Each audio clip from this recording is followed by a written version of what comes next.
نبی کریم علیہ الصلوۃ والسلام کے جو دادا ہیں ان کے ہاتھ میں حکومت آئی اور اللہ نے چاہا کہ زمزم کو ظاہر کیا جائے تو ان کو خواب میں اللہ تعالیٰ کی طرف سے زمزم کی نشاندہی کی گئی کہ یہاں زمزم کا کنواں ہے، یہاں آپ کھدائی کریں اور اس زمزم کے کنویں کو ظاہر کریں۔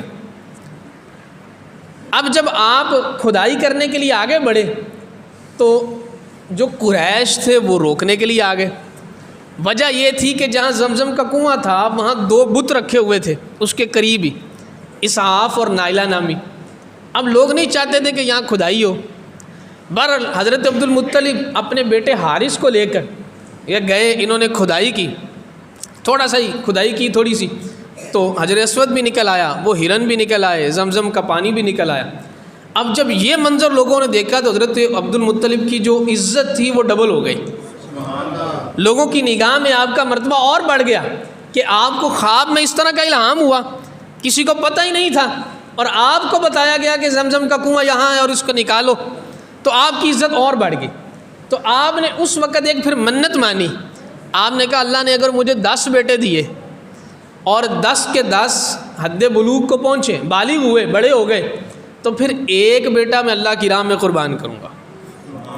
یہ آپ نے منت مانی، نظر مانی۔ اب 10 بیٹے ہو گئے، بڑے بھی ہو گئے۔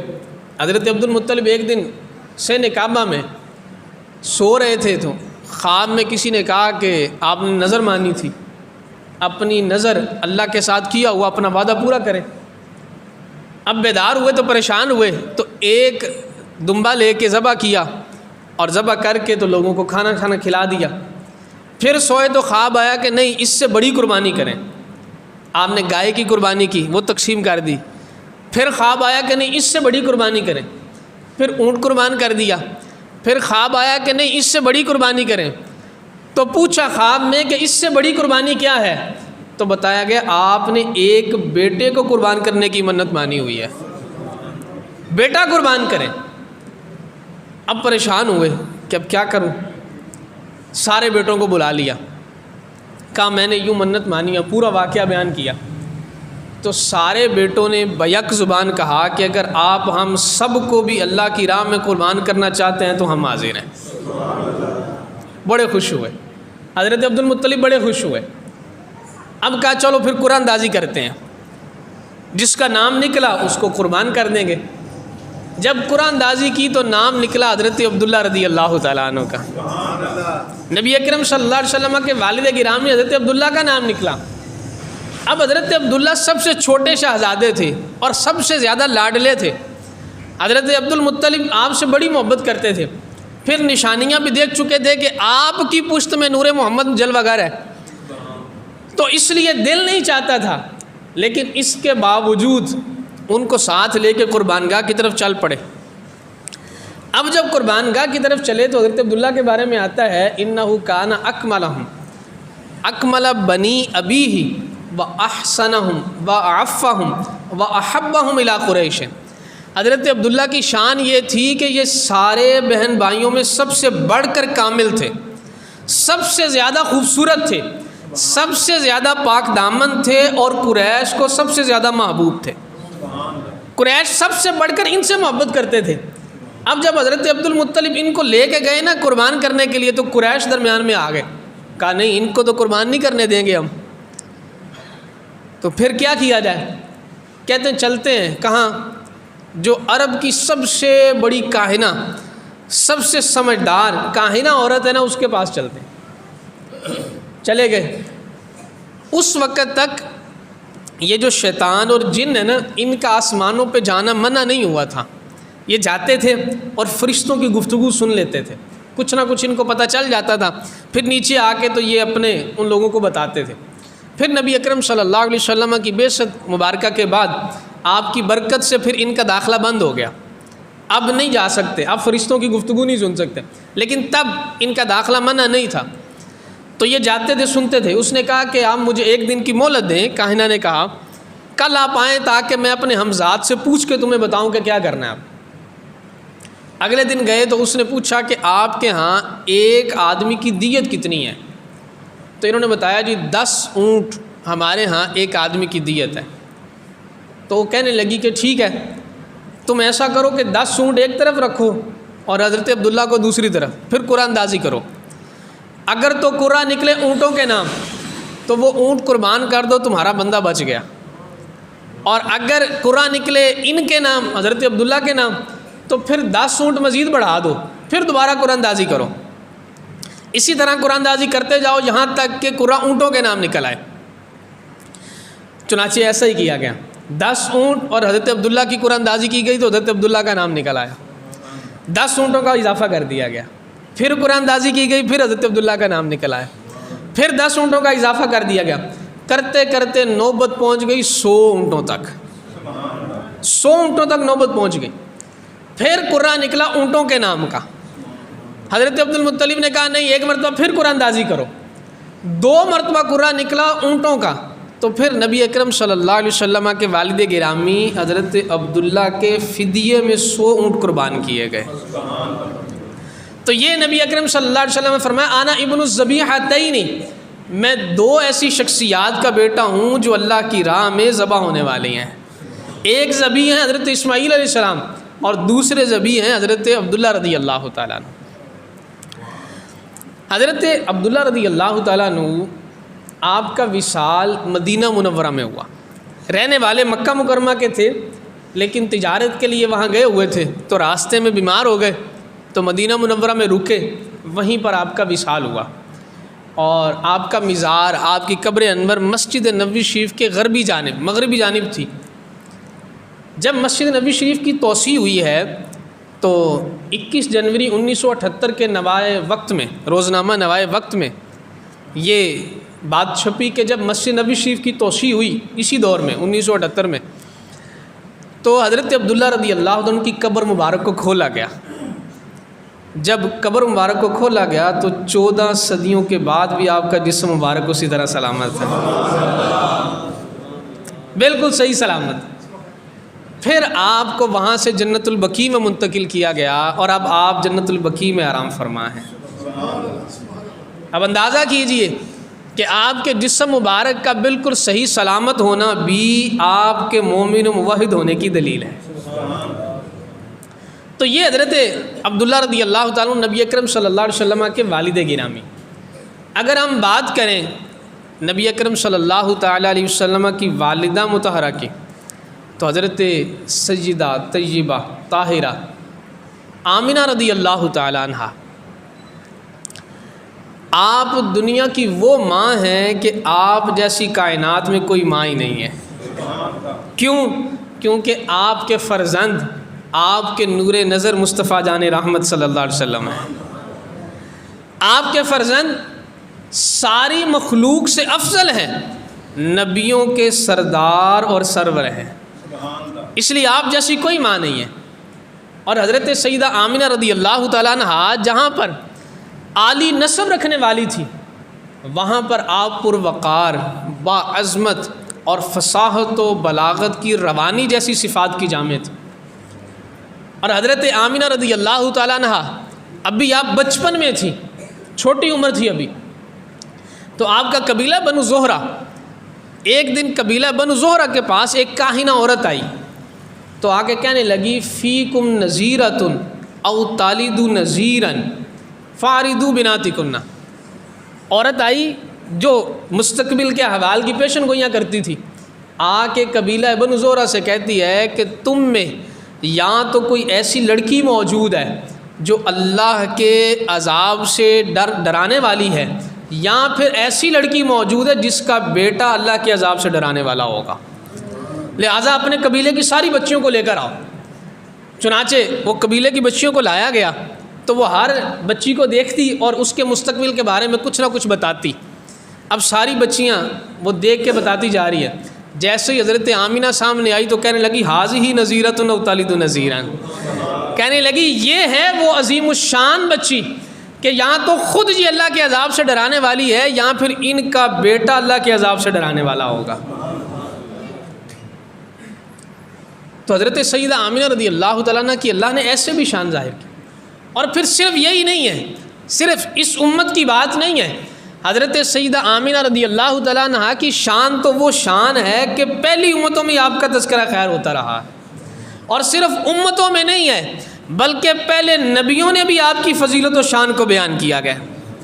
چنانچہ حضرت سیدنا سلیمان علیہ السلام کے بارے میں آتا ہے، ایک دن تخت سلیمانی اڑتا ہوا جا رہا تھا تو نیچے سے کسی خاتون نے دیکھا، کہنے لگی قربان جاؤں اس ماں پر جس کا بیٹا اتنی شان و عظمت والا ہے۔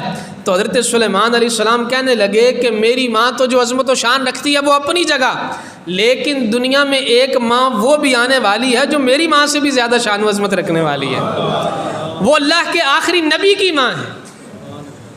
حضرت عیسیٰ علیہ السلام کے بارے میں آتا ہے، آپ نے ایک دن قوم میں واعظ کہا، بڑا فصیح و بلیغ واعظ کہا، لوگ رونے لگے، خوف و امید کے دریا کی موجوں میں ان کے دل بہنے لگے، اس قدر پر اثر واعظ کہا تو کسی نے کہا کہ مبارک باد کی مستحق ہے وہ ماں، مبارک باد ہے اس گود کے لیے اے روح اللہ جس میں آپ کھیلے ہیں۔ تو حضرت عیسیٰ علیہ السلام فرمانے لگے ہاں میری ماں مبارک ہے، لیکن میری ماں سے بڑھ کر شان و عظمت والی وہ ماں ہے جس کا بیٹا اللہ کا آخری نبی ہوگا۔ تو حضرت آمینہ رضی اللہ تعالیٰ عنہ کے تذکرے تو پہلی امتوں میں ہوتے رہے ہیں، اور پھر حضرت سیدہ آمینہ رضی اللہ تعالیٰ عنہ آپ نے اتنی نشانیاں دیکھیں کہ آپ کو نبی کریم علیہ الصلوۃ والسلام کے نبی اور پیغمبر ہونے کا یقین تھا، اتنی نشانیاں آپ نے دیکھی ہیں۔ ایک واقعہ میں عرض کرتا ہوں اس جو آپ نے نشانیاں دیکھی اس حوالے سے۔ جب نبی کریم صلی اللہ علیہ وسلم ابھی عمر مبارک تھوڑی تھی تو حضرت حلیمہ سعدیہ کے پاس تھے۔ ایک دن حضرت حلیمہ سعدیہ کے بیٹے بھاگے ہوئے آئے گھر، آ کے کہنے لگے کہ 3 آدمی آئے ہیں، سفید رنگ کے کپڑے پہنے ہوئے ہیں، اور ہمارے بھائی ان کو لٹایا ہے اور ان کا پیٹ چاک کر دیا۔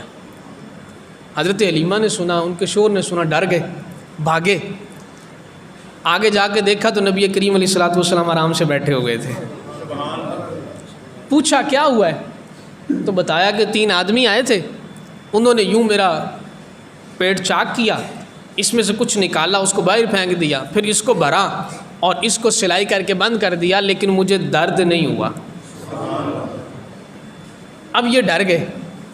حضرت حلیمہ کے شور کہنے لگے کہ ان پر لگتا ہے کہ کوئی اسیب وغیرہ ہو گیا، تو ہمیں ان کو واپس کر دینا چاہیے، ہم ان کی حفاظت اب نہیں کر سکتے نا، تو اس لیے ہمیں واپس کر دینا چاہیے۔ چنانچہ یہ لے کے حضرت سیدہ آمینہ رضی اللہ عنہ کی بارگاہ میں آ گئے۔ حضرت سیدہ آمینہ نے کہا کہ تم تو بڑے چاہ سے ان کو لے کر گئے تھے اور بڑی رغبت دلا رہے تھے ان کو اپنے پاس رکھنے میں، اب اچانک سے واپس لے کر آ گئے ہو، تو وجہ کیا ہے؟ تو انہوں نے پورا واقعہ سنایا۔ تو حضرت سیدہ آمینہ کہنے لگی نہیں، ہرگز نہیں، اللہ کی قسم میرے اس شہزادے پر شیطان اور جن کا کوئی عمل دخل ہو ہی نہیں سکتا۔ میں نے حمل کے دوران اور ولادت کے دوران ایسی ایسی نشانیاں دیکھی ہیں کہ میں اللہ کی قسم اٹھا کر کہتی ہوں کہ اس پر شیطان کا کوئی اثر نہیں ہو سکتا، ایسی نشانیاں دیکھی۔ اب وہ نبی اکرم صلی اللہ علیہ وسلم کو یہاں حضرت سیدہ آمینہ رضی اللہ عنہ کی بارگاہ میں آ گئے۔ اب یہاں سے پھر حضرت آمینہ نے ایک دن ان کا ذہن بنا کہ مدینہ منورہ جائیں، یہاں رشتہ دار رہتے ہیں، ان سے رشتہ داروں سے ملاقات بھی ہو جائے، اور حضرت عبداللہ رضی اللہ عنہ کی قبر پر بھی چلے جائیں۔ تو یہاں مدینہ منورہ آئے، یہاں 1 مہینہ آپ کا قیام رہا۔ نبی اکرم صلی اللہ علیہ وسلم فرماتے جب ہم یہاں موجود تھے نا، خود آپ فرماتے ایک دن میں وہاں تھا تو ایک یہودی آیا، سامنے سے آیا، اس نے مجھے دیکھا تو واپس پلٹ گیا۔ اب پھر وہ نا طاق میں رہا، دیکھتا رہا، دھیان رکھتا رہا کہ اکیلا میں ہوں تو مجھ سے ملاقات کرے۔ کہتے اس نے دیکھا میں ایک مرتبہ اکیلا تھا تو میرے پاس آ گیا، مجھے آگے کہتا آپ کا نام کیا ہے؟ تو میں نے کہا میرا نام احمد ہے۔ تو کہتے میری نا کمر کو دیکھنے لگا، مور نبوت تھی نا کمر میں، تو کمر کو دیکھنے لگا، کمر دیکھ کے کہنے لگا ہاذا نبی ہذہ الامت، کہنے لگا یہ تو اس امت کے نبی ہیں۔ نبی اکرم صلی اللہ علیہ وسلم فرماتے ہیں اس نے جا کے یہ بات بنو نجار کو بتائی جو میرے ماموں لگتے تھے، انہوں نے میری والدہ کو بتائی، تو پھر میری والدہ مجھے مدینے سے واپس لے آئیں۔ ایک دوسری روایت حضرت ام ایمن وہ بیان کرتی ہیں، کہتی ہیں کہ میں ایک دن 2 یہودی میرے پاس آئے اور مجھے آ کے کہنے لگے کہ وہ احمد کو تو ذرا لے کر آئیں. تو کہتے ہیں میں نبی کریم علیہ السلام کو لے گئی تو وہ نا حضور کو الٹلے پلٹ کے دیکھنے لگے، آگے پیچھے سے ٹٹولنے لگے جیسے کوئی نشانیاں دیکھ رہے ہوں، علامات دیکھ رہے ہوں. تو دیکھنے کے بعد نا ان میں سے ایک بندہ کہتا حاذا نبی حاذی الامہ وحاذی دار ہجرتی ہی. ایک کہنے لگا دوسرے سے کہ یہ وہ عظیم الشان ہستی ہیں جو اس امت کے نبی ہیں، اور یہ جو علاقہ ہے مدینہ کا یہ ان کی ہجرت کی جگہ ہے، ہجرت کا مقام ہے. پھر کہنے لگا کہ جو لوگ ان کی مخالفت کریں گے ان کے حوالے سے ایک بڑا معاملہ ہوگا، بہت سارے لوگ قتل بھی کیے جائیں گے اور پھر قید بھی کیے جائیں گے. تو حضرت ام ایمن کہتی ہیں میں نے ان یہودیوں کی بات یاد رکھ لی، ان کی گفتگو میں نے سنی ہوئی تھی، میں نے یاد رکھ لی. پھر بعد میں نبی کریم علیہ السلام نے جب اعلان نبوت فرمایا تو تصدیق ہو گئی. تو یہ پھر حضرت آمینہ نبی کریم صلی اللہ علیہ وسلم کو یہاں سے مدینہ منورہ سے لے کر واپس آئیں تو مقام ابوا تک پہنچی تو وہاں حضرت سیدہ آمینہ رضی اللہ تعالیٰ عنہا کی طبیعت خراب ہو گئی اور یہاں مقام ابوا میں آپ کا وصال ہوا. وصال سے پہلے جو آپ نے نصیحتیں کی ہیں وہ کس قدر ایمان افروز ہیں، کس قدر آپ کے مومنہ ہونے پر، ایمان والی ہونے پر دلالت کرتی ہیں. ابھی اس پر ہم انشاءاللہ بات کریں گے. تو آپ نے وصال سے پہلے بڑی ایمان افروز نصیحتیں کی. تو یہاں مقام ابوا میں آپ کا وصال ہوا اور یہیں پر آپ کی قبر انور موجود ہے. تو یہ نبی اکرم صلی اللہ علیہ وسلم کے والدین کریمین، ان کے حوالے سے مختصر سے احوال میں نے عرض کیے ہیں، اور ان احوال کو بھی کوئی بندہ پڑھ لے، سن لے، سمجھ لے تو ان سے بھی ان کا ایمان سمجھ آ جاتا ہے. اب اس کے علاوہ خاص طور پر جو باتیں علماء نے والدین کے حوالے سے، ان کے ایمان کے حوالے سے ذکر کی ہیں، جو دلائل دیے ہیں، اس پر بہت کچھ لکھا. صرف امام جلال الدین سیوطی رحمۃ اللہ تعالیٰ علیہ نے اس مسئلے پر 5 کتابیں لکھی ہیں، 5 رسالے لکھے ہیں، اور بھی علماء نے کافی ساری کتابیں لکھی ہیں. امام اہل سنت امام احمد رضا خان رحمۃ اللہ تعالیٰ علیہ نے بھی اس مسئلے پر ایک پورا رسالہ تحریر فرمایا ہے. اب کچھ جو دلائل ہے خاص ایمان کے حوالے سے وہ میں عرض کرتا ہوں. دلائل جو ایمان کے ہیں اس میں کچھ مشکل بھی ہیں، کچھ آسان بھی ہیں، تو میں کوشش کروں گا کہ تھوڑی آسان والی بات تاکہ ہم سب کو سمجھ آ جائے. اللہ جل مجدہ الکریم نے قرآن مجید فرقان حمید میں ارشاد فرمایا انما المشرکون نجس، مشرک ناپاک ہیں. مشرکین جو ہیں یہ ناپاک ہیں، پلید ہیں. اور نبی اکرم صلی اللہ علیہ وسلم کیا فرماتے ہیں؟ فرماتے ہیں لم یزل اللہ ینقلنی من اسلاب طیبۃ الی ارحام طاہرۃ صافیا مہذبا لا تتشعب شعبتان الا كنت فی خیرہما. آپ فرماتے اللہ تعالیٰ نے ہمیشہ سے مجھے پاک پشتوں سے پاک رحموں میں منتقل فرمایا ہے. آپ فرماتے ہیں جب بھی کبھی 2 قبیلے بنے، جب بھی کبھی 2 شاخیں بنی تو میں ان دونوں میں سے بہتر میں موجود رہا ہوں. اور ایک روایت پاک میں فرماتے لم ازل انقلو من اسلاب الطاہرین الی ارحام الطاہرات، میں ہمیشہ سے پاک لوگوں کی پشتوں سے پاک عورتوں کے رحموں میں منتقل ہوا ہوں. اور اللہ تعالیٰ کیا فرماتا ہے؟ مشرکین نجس ہیں، پلید ہیں. مشرک پاک نہیں ہے، مشرک نجس ہے، وہ پلید ہے. اور حضور فرماتے ہیں کہ میرے سارے ہی آباء و اجداد، میرے آبا بھی، میرے والد بھی اور میری ساری والدائیں بھی، مائیں بھی، ساری ہی اللہ نے وہ ہستیاں رکھی ہیں جن کو پاکیزگی عطا فرمائی ہے. تو پتہ چلا کہ وہ سارے ہی ایمان والے تھے. ایک دوسری روایت پاک، اب میں نے آپ کو نبی کریم علیہ السلام کا نسب شریف سنانا ہے اور آپ نے بڑے ذوق سے سننا ہے. حضور فرماتے ہیں انا محمد ابن عبداللہ ابن عبد المطلب ابن ہاشم ابن عبد مناف ابن قصی ابن کلاب ابن مرہ ابن کعب ابن لؤی ابن غالب ابن فہر ابن مالک ابن نضر ابن کنانۃ ابن خزیمۃ ابن مدرکۃ ابن الیاس ابن مدر ابن نزار ابن معد ابن عدنان.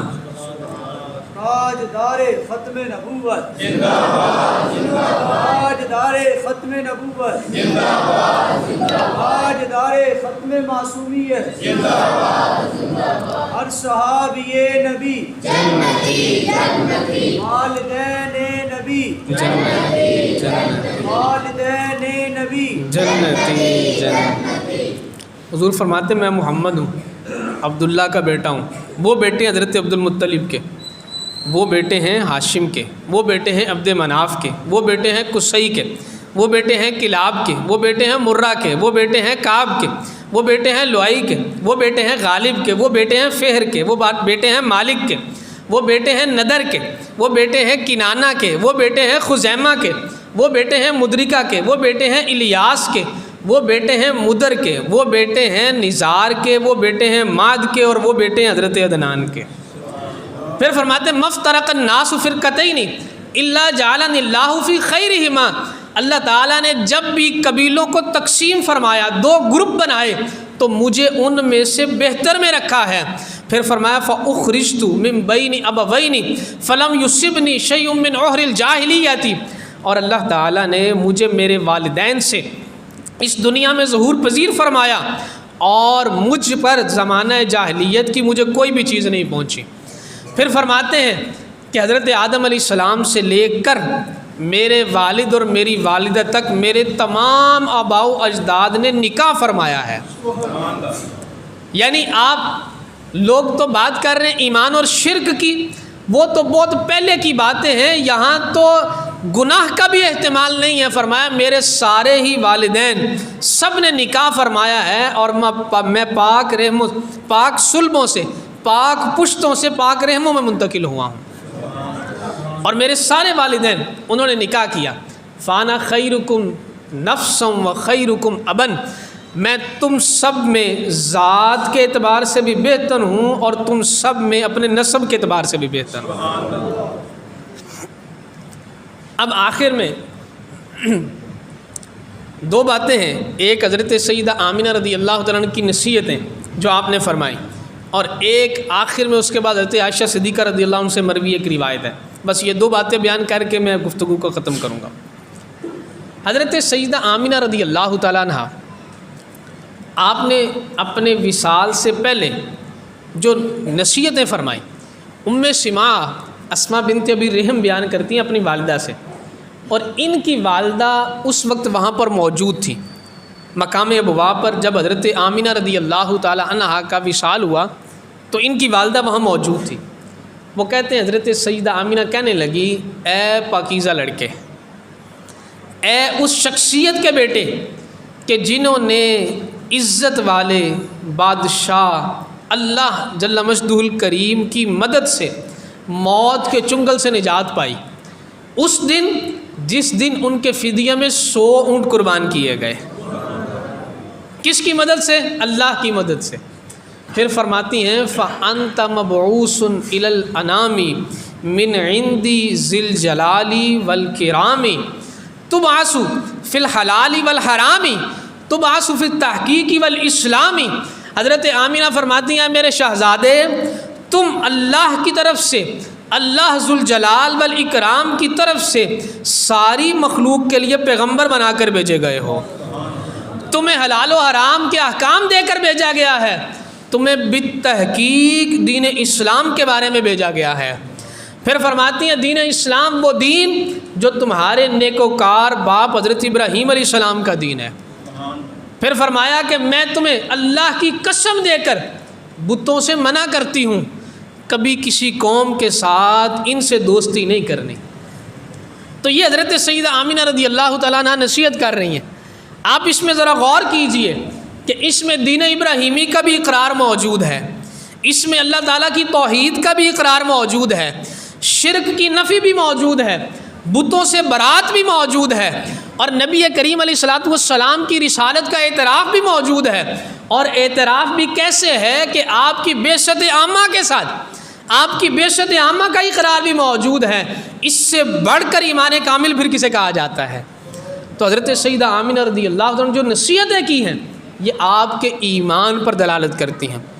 پھر اس کے بعد آپ فرماتی ہیں فرماتی کل حی میت و کل جدید بال و کل کبیر یفنا و انا مجدۃ و ذکری باق انی قد کنت قد ترکت خیرا و ولدت طہرا۔ آپ فرماتی ہیں کہ ہر زندہ کو موت آنے والی ہے، ہر نئی چیز پرانی ہونے والی ہے، ہر بڑی چیز ختم ہونے والی، فنا ہونے والی ہے۔ پھر فرماتی آنا مجدۃ و ذکری باق، اے میرے شہزادے آج میں دنیا سے جا رہی ہوں لیکن میرا ذکر باقی رہے گا، میرا ذکر باقی رہے گا۔ کیوں؟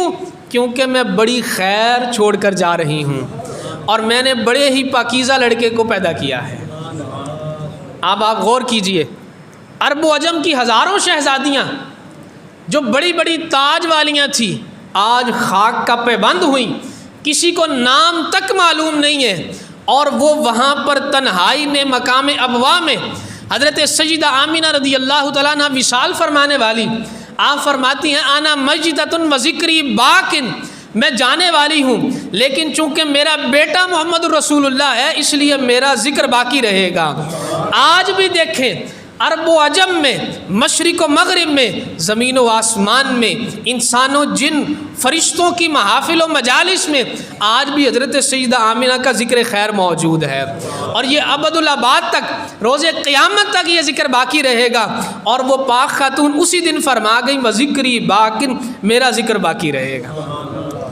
تو یہ حضرت سیدہ آمینہ رضی اللہ عنہ پیشن گوئی آپ کی دیکھیں، کیسا ایمان سے بھرا ہوا، بصیرت سے بھرا ہوا آپ کا دل مبارک ہے، کیسی بصیرت! تب دیکھ کر فرما رہی ہیں کہ میں آج دنیا سے جا رہی ہوں لیکن میرا ذکر باقی رہے گا۔ علماء فرماتے ہیں اللہ جل مجدہ الکریم نے نبی اکرم صلی اللہ علیہ وسلم کے والدین کو ایمان عطا فرمایا۔ ایک حضرت امام جلال الدین سیوطی رحمۃ اللہ تعالی فرماتے ہیں، ایک اس کا طریقہ علماء نے یہ بیان کیا کہ نبی اکرم صلی اللہ علیہ وسلم نے اللہ تعالیٰ کی بارگاہ میں دعا کی تو اللہ تعالیٰ نے آپ کے والدین کو زندہ فرما دیا، زندہ ہوئے، کلمہ پڑھا، پھر دوبارہ موت طاری کر دی گئی۔ حضرت عائشہ صدیقہ رضی اللہ تعالیٰ عنہ روایت کرتی ہیں، آپ فرماتی نبی کریم صلی اللہ علیہ وسلم نے اللہ تعالیٰ کی بارگاہ میں دعا کی کہ میرے مولا میرے والدین کو زندہ فرما دیں، فَأَحْيَاهُمَا لَهُ وَأَمَنَا بِهِ فَأَمَاتَهُمَا۔ آپ فرماتی اللہ تعالیٰ نے اپنے محبوب کی خاطر لہو احیاہما لہو، جب محبوب نے رب سے کہہ دیا تو رب نے اپنے محبوب کی خاطر آپ کے والدین کو زندہ کر دیا، وہ دونوں زندہ ہوئے۔ اور یہ واقعہ کب ہوا؟ حجۃ الوداع کے موقع پر۔ میرے امام فرماتے ہیں دیکھو کیسی حکمتیں اللہ کی، اس سے پہلے نہیں یہ کیا، جب فرما دیا کہ الیوم اکملت لکم دینکم، آج ہم نے تمہارا دین مکمل کر دیا ہے، تام کر دیا ہے، تو تب مصطفیٰ کریم علیہ السلام کے دل مبارک میں یہ خیال ڈالا کہ اب وہ رب کے حضور عرض کریں کہ میرے والدین کو زندہ کیا جائے، تاکہ جب وہ زندہ ہو کر ایمان لائیں تو پوری شریعت مطہرہ پر ان کا ایمان ثابت ہو جائے کہ آج دین کامل ہو چکا۔ حجۃ الوداع کے موقع پر یہ ہوا، جب حضور نے دعا کی تو اللہ نے دونوں کو زندہ کر دیا، دونوں ایمان لے کر آئے۔ علامہ سہیلی رحمۃ اللہ تعالی علیہ اس حدیث پاک کے تحت فرماتے ہیں واللہ قادر علی کل شیء ولیس تعجز رحمتہ عن شیء ونبیہ صلی اللہ علیہ وسلم اہل ان یخص بہ بما شاء من رحمتہ من فضلہ وینعم علیہ من کرامتہ۔ کہتے سننے والے تو پریشان نہ ہو کہ یہ معاملہ کیسے ہوا، تو جان لے کہ وہ رب عز و جل، وہ اللہ جل مجدہ الکریم ہر چیز پر قادر ہے، اس کی رحمت کسی چیز سے عاجز نہیں ہے۔ اور پھر اس کے محبوب کا یہ مقام و مرتبہ ہے کہ جب محبوب نے کہہ دیا تو وہ رب تعالیٰ اپنے محبوب کو جو بھی فضل عطا فرما دے محبوب اس کا حقدار ہے۔ وہ رب قادر ہے اور محبوب اتنی شانوں والا ہے کہ یہ محبوب جو بھی رب سے مانگ لے یہ اس کا حقدار ہے۔ اللہ نے اپنے دل میں تمنا آئی کہ نبی اکرم صلی اللہ علیہ وسلم کی زیارت ہو جائے مجھے، کہتے بڑے وظائف پڑھے، بڑی کوششیں کی، بڑی عرض و گزارش کی، لیکن مطلب پورا نہیں ہوا، بات بنی نہیں۔ تو میں پریشان بھی تھا، دکھ بھی تھا، غم بھی تھا، کیا کروں؟ تو کہتے مجھے کسی نے مشورہ دیا کہ تم ایسا کرو، حضرت سیدہ آمنہ سے جا کے عرض کرو۔